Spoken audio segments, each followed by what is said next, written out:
A powerful black CEO asked a simple question on a flight. Why was I skipped? What followed exposed more than bias. It exposed how quiet moments can speak volumes. Maurice Lattimore had been up since 4:15 a.m., his phone buzzing before the sun even considered rising. He was used to mornings like this. In fact, he preferred them. Early flights meant fewer interruptions and more time to think, and today wasn't just another day at the office. It was a high-stakes meeting in Boston that could reshape the next phase of expansion for his logistics company. By 6:10 a.m., he was seated in first class aboard Flight 2237, waiting to taxi out of General Mitchell International Airport in Milwaukee. His seat was 3A, a window spot with a clean view of the runway and no one beside him, something he appreciated. Maurice, 48, wore a navy suit with a white shirt, no tie, collar open. His tablet rested on the tray in front of him, displaying notes and performance reports. He scrolled slowly, eyes focused, but relaxed. The plane wasn't full. Business travelers mostly, some in suits, some in joggers and headphones.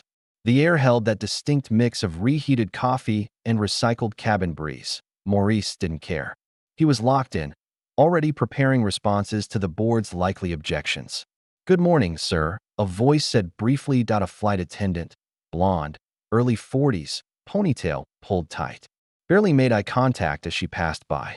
No offer of water, no warm greeting, just a glance and gone. He didn't react. No need to read too much into it. Not yet. Across the aisle, a woman in her 70s glanced up from her crossword puzzle. Her name was Helen McKinley. No one on that flight knew she had once served as a federal judge in St. Paul for over 2 decades. She looked like someone's grandmother, hair pulled back in a loose bun, dressed in a brown cardigan and loafers. She noticed the greeting Maurice received. Or rather, the one he didn't. Helen didn't say anything, but her eyes lingered on the way the attendant skipped Maurice and beamed at the man in 3C moments later.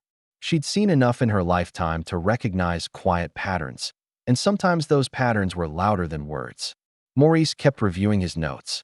Every so often he'd shift slightly in his seat or glance around. Still no drink, no hello, just the low murmur of the cabin and the occasional click of a seatbelt.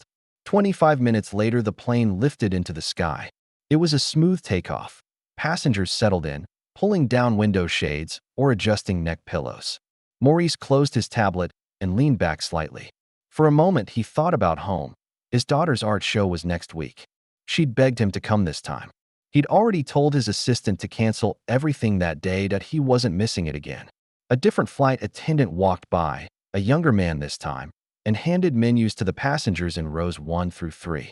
He skipped Maurice, flat out skipped him. Helen raised her eyebrows slightly, but stayed quiet. The man paused beside the woman in 2A. "Would you like the mushroom omelet or the croissant with smoked salmon?" he asked her, grinning. Maurice waited. Nothing. He cleared his throat gently. The flight attendant didn't look back. Eventually, a third attendant came by to offer warm towels. This one stopped short at Maurice's seat before abruptly moving to the next row. Maurice watched, then slowly turned to look out the window. His expression didn't change, his body didn't shift. But inside, something settled. Not shock, just recognition. Helen watched all of it. Her eyes tracked each exchange, each moment skipped. She slowly reached for her phone and lowered it discreetly into her lap, camera facing upward. But something was about to happen that would shift the weight of this quiet flight onto an entire nation's conscience. By the time the cabin lights dimmed for the breakfast service, Maurice already knew how the rest of the flight would go. He'd seen it before. Not this exact situation, but the rhythm of being quietly brushed aside in spaces where people didn't expect to see someone like him. He wasn't dramatic. He wasn't confrontational. He had too much to lose for that. But he also wasn't naive. He kept his face neutral as the trays began to roll out. The familiar click of plastic latches and metal carts echoed down the aisle. Aromas of reheated eggs, buttered croissants, and hot coffee filled the cabin. People perked up. Laptops went away. Conversations quieted. Maurice glanced across the aisle. Helen had tucked her phone out of view and now watched the crew like she was reading a case file. Calm, focused, nothing obvious, just taking mental notes. The lead attendant, the same woman from earlier, began distributing the meals. Row 1, both sides. Then 2A and 2C. She smiled, made small talk. She placed the tray in 2C's lap with a, "Here you go, sir," and a wink that felt practiced. Then she reached Morris's row. She skipped him without breaking stride. "Smoked salmon or the omelet?" she asked the man in 3C. Maurice sat up slightly, politely. "I didn't get a menu," he said, his voice steady. The attendant glanced at him quickly. "Oh, we're actually out of meals." Her tone was flat. No apology, no explanation. She turned her head to 3C again. "But he's getting his," Maurice said, glancing at the tray being unwrapped just 2 feet away. She didn't answer, just moved on, pushing the cart forward. Maurice leaned back in his seat, eyes fixed on the window. The sky outside was smooth and cloudless. Inside, the silence was much louder now. 3C, a man in his early 30s, wearing Beats headphones, looked over awkwardly. "You want mine, man? I don't even eat eggs." Maurice shook his head once, gently. "Thanks, but don't worry about it." The cabin grew quiet again. Helen's phone was angled down toward her coat pocket, camera rolling. Her hand never moved. She looked out the window like she wasn't watching anything. But her ears caught everything. About 10 minutes passed. Then another attendant, tall, younger, with a shaved head, walked through checking trays. He stopped when he saw Maurice, without one. "Did you not get a meal, sir?" he asked, genuinely confused. Maurice looked up at him. "I was told you were out." The young man blinked. "Let me check." He turned and walked briskly toward the galley. A few moments later, he returned with a sealed omelet tray. "We had 3 extra," he said, placing it down gently. "I'm really sorry about that. Not sure what happened." Maurice gave a polite nod. "Appreciate it," but he didn't touch the tray. It just sat there, cooling. Helen leaned forward slightly and spoke for the first time. "May I ask something?" she said quietly. Maurice turned to her. "Would this have gone the same way if you looked different?" Maurice exhaled slowly through his nose, almost a laugh, but not quite. "I ask myself that more times than I can count," he replied. Neither of them said anything else for the next half hour. But the silence between them wasn't empty. It was full of understanding, of calculation, of knowing exactly how thin the line is between being served and being ignored, and how often that line moves depending on who's watching. A few rows back, someone scrolled past a tweet about breakfast. Another passenger chuckled at a podcast. In 3A, a man in a navy suit sat perfectly still beside a full meal he never asked for and wouldn't eat. But the real story hadn't even started yet, and what was quietly captured on Helen's phone was about to make a lot of people very, very uncomfortable. By the time the captain announced their descent into Boston, Logan, the flight attendants had returned to autopilot.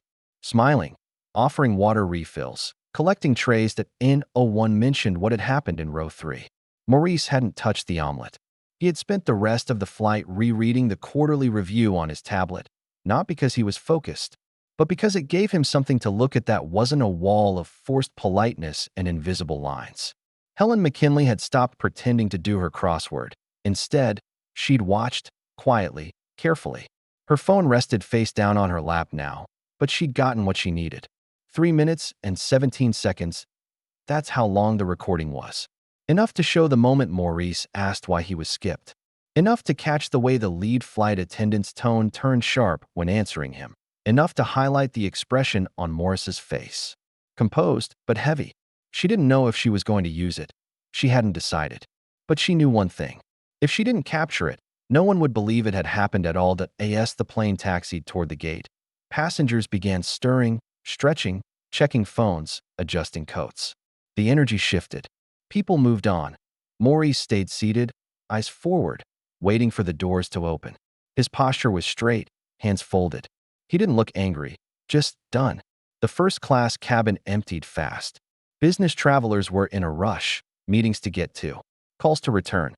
Maurice stood, took his briefcase from the overhead bin, and gave a quick nod to Helen. "Have a good day," he said. "You too," she replied. Then added, "Don't let this slide." Maurice paused, looked at her. "I won't," he said, outside the gate. He moved with purpose, but without hurry. The terminal was buzzing with morning movement. Gate changes, announcements, luggage wheels dragging across tile. He found a quiet spot near a phone charging station and opened his laptop. 15 minutes later, he filed a formal complaint through the airline's digital portal. It was methodical, not angry, just a clear summary of events. He didn't exaggerate, didn't speculate.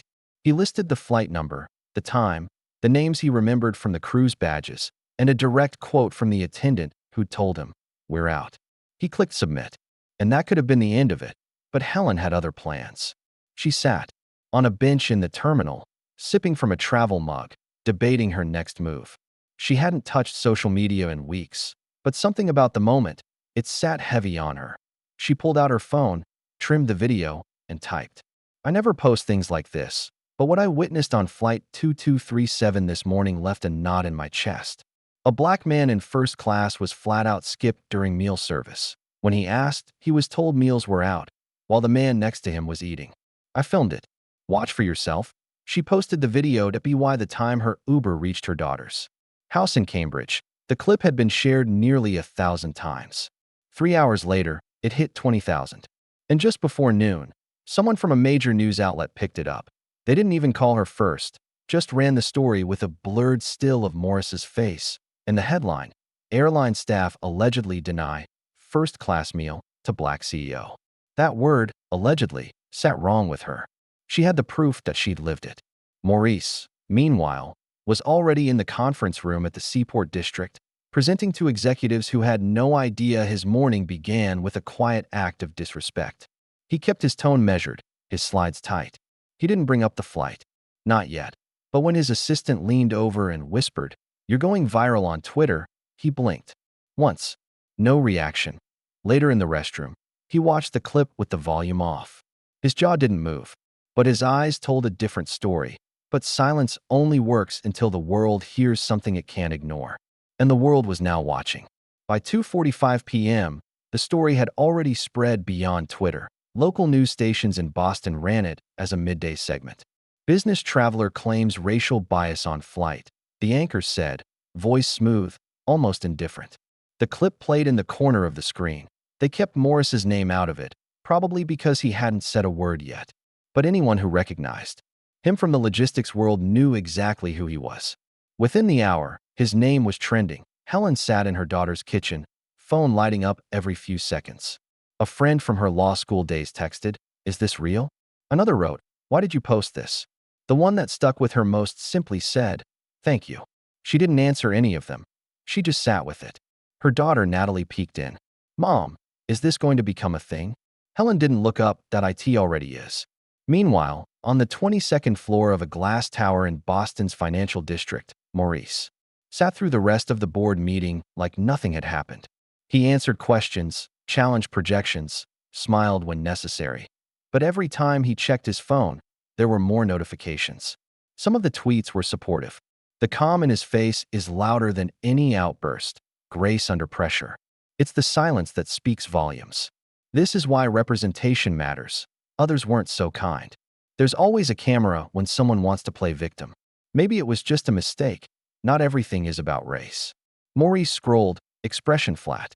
He wasn't surprised, not at the comments, not at the speed, not even at the people now tagging the airline, demanding answers. Back at corporate headquarters in Dallas, the airline's communications team was already scrambling. The head of PR, Melissa Granger, stood at the center of a crowded conference room, holding her phone in one hand and a notepad in the other. "We need a holding statement within the hour," she said to DO. "We confirm the crew's been identified?" Someone asked. "We're still verifying names. Should we contact the passenger?" Melissa shook her head. "Not until we know what our legal team says. For now, we acknowledge the incident and commit to a review." That's it. And so at 3:12 p.m., the airline posted a short, tight message to all their platforms. "We are aware of a video circulating involving a recent flight and are actively investigating the situation. We do not tolerate discrimination of any kind and are committed to treating every passenger with dignity and respect. That IT wasn't enough. Comments poured in by the second. "You don't tolerate it? Looks like you did exactly that. This isn't just about a bad crew. This is about who gets believed and who gets ignored. Where's the apology?" By 5 o'clock, 3 former employees of the airline had posted anonymously on Reddit, claiming they had experienced or witnessed similar behavior on other flights. One of them wrote, "First-class crew is often quietly trained to manage the section's tone." Translation, favor the regulars, ignore the rest. The story wasn't just Morris anymore, it was everyone's. Reporters called the company's media line nonstop. Producers at major networks reached out to Helen through her LinkedIn inbox. One offered to fly her to New York the next morning. She declined. She wasn't looking for attention. She just wanted people to understand that what she'd witnessed wasn't loud or dramatic. It was quiet, subtle, but unmistakable. A microaggression, caught on video, magnified for the world to see. At 6:47 p.m., a woman who had been seated 2 rows behind Morris posted a reply to the video. I was on that flight. I saw what happened that I didn't speak up. And I should have. Watching this now makes me sick. That's when things shifted. The pylon stopped, feeling like outrage, and started sounding like a reckoning. Because now it wasn't just Morris. Now it was someone else saying, yes, that happened. And I let it. But silence can only shield people for so long, until enough voices break through and force the truth into the light. It wasn't until the following morning that Morris received the official email from the airline.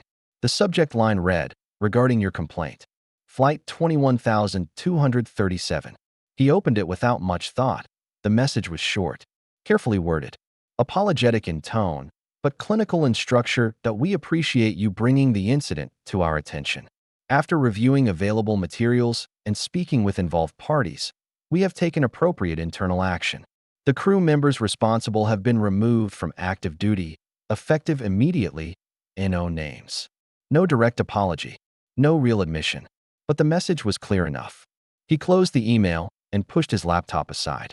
Outside the hotel window, the Boston skyline was beginning to shimmer under a pale morning sun. He had another day of meetings ahead. But for the first time in a long while, he felt the weight of being seen, on a massive, public scale. Not because of what he said, but because of what someone else had witnessed. He didn't know Helen's last name until a producer from a cable news show called his assistant asking for comment. That's how he learned it. McKinley, retired federal judge. She'd gone on the record that morning, spoke plainly. No grand statements. Just truth that I didn't know who he was, she'd said on air. Didn't matter. I knew what I saw. The clip of her interview racked up millions of views in just a few hours. The contrast between her quiet dignity and the airline's cautious response was hard to miss.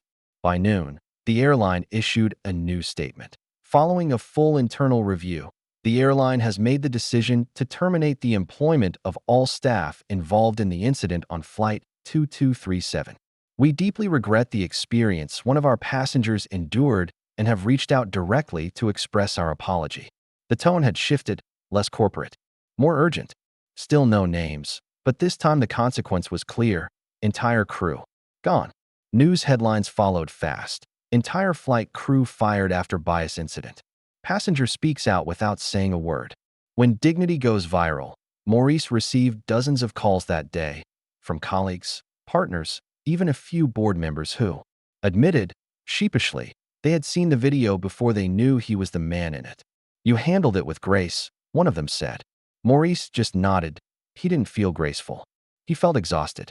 He hadn't done anything special. He hadn't marched, shouted, or even responded publicly. He just sat there and stayed still. And somehow, the whole country was having a conversation about it. At 4:15 p.m., his assistant forwarded him a media request. Good Morning America would like to have you on for a sit-down. He didn't respond. Instead, he called his daughter. Did you see the video? He asked. There was a pause, then her voice. Yeah, I saw it yesterday. Everyone did. You okay? I'm fine, she said. Are you? Maurice didn't answer right away. He looked out the hotel window, phone pressed to his ear, watching a man in a reflective vest walk between luggage carts. I'm used to it, he said. But that doesn't mean it's okay, she replied. He smiled softly. She was right. Across the country, opinion pieces flooded the internet. Some praised the airline for acting swiftly. Others criticized them for not addressing the deeper issue. One columnist wrote, it's not about firing a crew. It's about why people felt comfortable enough to behave that way in the first place. That line stuck with Maurice, because that's exactly what he'd been thinking. But knowing you're right doesn't always mean you're ready to speak. And Maurice still hadn't spoken a word to the public, not yet. 2 days later, Maurice stood behind a podium in a conference center in downtown Cincinnati. It was an annual summit for supply chain executives, a place where words like efficiency, resilience, and logistical innovation got tossed around like currency. He hadn't planned to address the incident. In fact, his keynote was supposed to be about international freight strategy, but the air in the room had shifted. Everyone knew. Everyone had seen the clip. Even those who hadn't shared it still watched it. And now, everyone was waiting to hear what he had to say. Not about trucks or shipping routes, but about that 3-minute moment in row 3. He adjusted the mic. I'm going to take a detour from my prepared remarks, he said. We'll get to freight strategy in a bit. A few people chuckled. Most sat still. I've been asked to speak about what happened on that flight, not because I said anything about it, but because people saw it. And I guess now they want to know how I feel, he paused. Well, I wasn't surprised. That's the truth. I wish I could say I was. But anyone who's had to keep proving they belong in a room, they already earned their way into knows exactly what I'm talking about. The silence in the ballroom stretched. No one checked their phone. I didn't raise my voice that didn't demand anything. I didn't record anyone.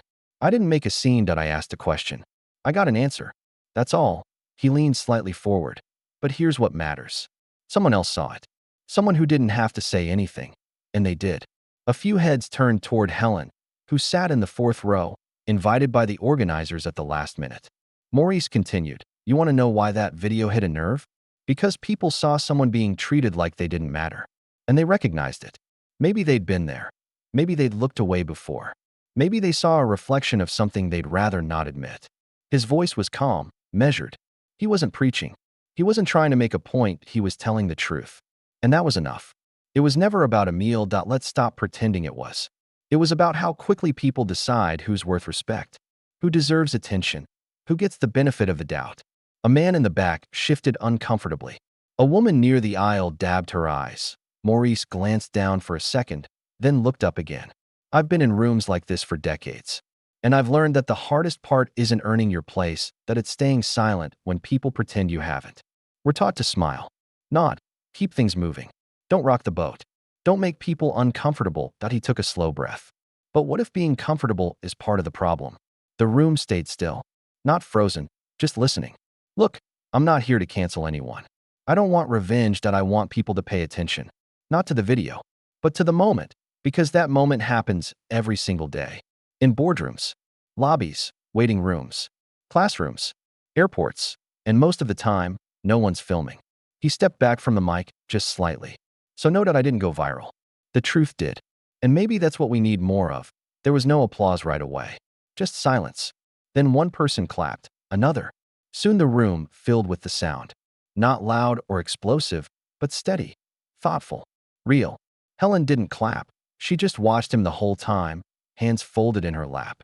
She didn't need to applaud. She already knew. Maurice gave a small nod of thanks and stepped down from the stage. But while the room sat with his words, another story had already begun.